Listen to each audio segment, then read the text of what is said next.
Hi guys. మన భారత సాంస్కృతిక వారసత్వం, మన భారత సంస్కృతి యొక్క ఆయుధం, మన భారత సంస్కృతి యొక్క నిజమైన ప్రాంతమైన మొక్క ఏమిటంటే శ్రీగంధం.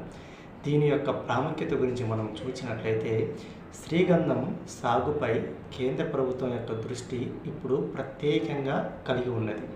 అది కేరళ, కర్ణాటక రాష్ట్రాల్లో పండే చందనము అపారమైన ప్రయోజనాలు కలిగి ఉన్నది. అయితే ఇప్పుడు అనేక రాష్ట్రాలలో మన భారతదేశంలో కేంద్ర ప్రభుత్వం చొరవ తీసుకొని మోడీ గారి ప్రభుత్వ ముందుకు ప్రయాణించాలని ఈ శ్రీగంధం యొక్క విలువలను ప్రజలకు తెలియజేయడానికి అనేక చర్యలు తీసుకుంటూ ఉన్నారు. మన పూజలో దీనిని శ్రీగంధాన్ని ఉపయోగిస్తాం. మన పూజలో మాత్రమే కాదు కానీ మన ఇళ్లలో దాని యొక్క పవిత్రతను మనము తెలుసుకుని ఉన్నాం. పవిత్రతకు సూచికగా మనము దాన్ని దేవునికి ఆరాధనగా పూజిస్తూ ఉంటాం. మన సాంప్రదాయాల్లో దాని యొక్క శుభప్రదమైనదిగా భావిస్తాం, శుభసూచికంగా భావిస్తాం. రాబోయే రోజుల్లో శ్రీగంధం యొక్క చెట్టుకు సాగు యొక్క ప్రాధాన్యత, దాని యొక్క దిగుబడి యొక్క ప్రాధాన్యత అత్యధికంగా ఉంటుందని మీకు తెలియజేస్తున్నాం. ఇదే విషయాన్ని మన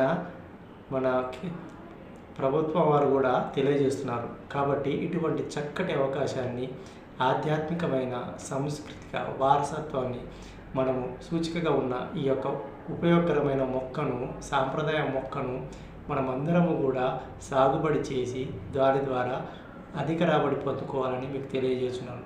కాబట్టి యుఎస్ఎం వారు, ఇన్ఫ్రా ప్రాజెక్టు వారు, మెగా ప్రాజెక్టు వారు 1000 ఎకర్స్లో డిటిసిపి మరియు రేరా అకౌంట్ కలిగి వారు మీకు అతి తక్కువ డౌన్ పేమెంట్తో మీ ముందుకు తీసుకొని రావడం జరిగింది.